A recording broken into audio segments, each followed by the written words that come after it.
We are learning more details about FBI Director James Comey's decision to send a letter to Congress about newly discovered emails in the Hillary Clinton investigation. Justice reporter Paula Reid has been following this and joins us now from Washington. All right, so Paula, what do we know about these newly discovered emails? Elaine, we know that these thousands of emails were discovered on a laptop that belonged to Huma Abedin and her estranged husband, Anthony Weiner.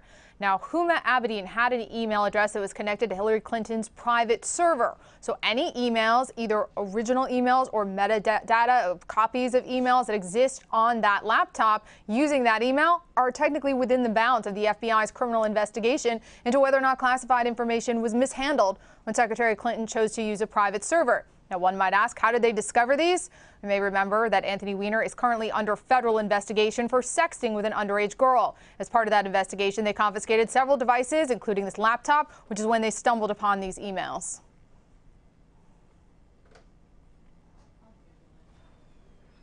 And Paula, how unusual is this, especially when you consider the timing just days away from the election?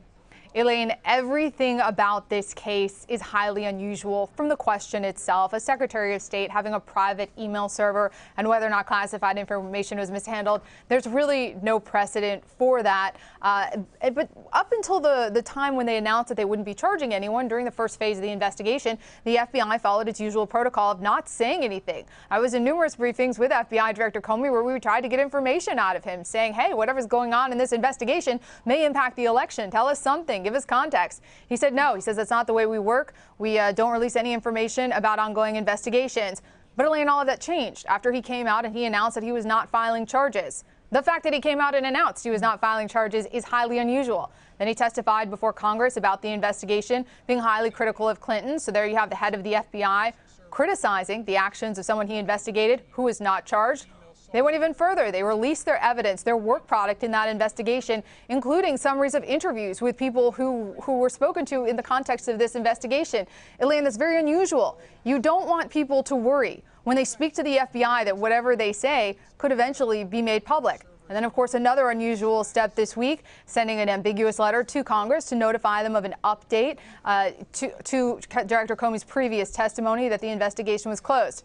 Everything about this case is unusual, and I don't expect that to change as it goes forward. Well, what about Attorney General Loretta Lynch, Paula? Has she weighed in on this decision?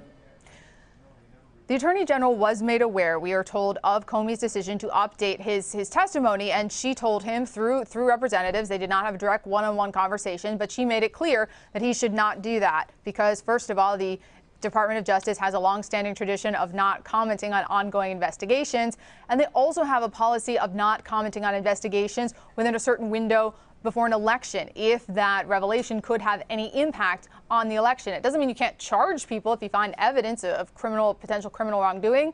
But in this case, Director Comey split with his boss, the head of the Department of Justice, and the Attorney General, and a long-standing precedent not to do this kind of thing.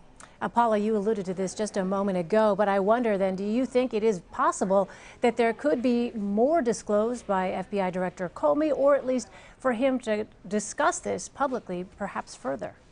Anything is possible. He's under intense bipartisan pressure to come out with more information. Republicans want to know, well, what do you have? Do you have classified information that you found? Could someone be charged? We are told that none of these emails were sent by Secretary Clinton or sent to Secretary Clinton, but certainly Huma Abedin could have a large role in a potential Clinton administration. Republicans want to know more, and Democrats want to know more too. They want to know, what do you have? You came out with this ambiguous statement. It's terrible for us. We wish you would provide more details and context. Whether or not that kind of pressure will result in Comey coming out, giving a statement, releasing a statement, having a briefing with reporters, it remains to be seen. But as I've said, nothing in this case is business as usual. All right, Paula Reid with some really interesting perspective there and context for us. Paula, thank you.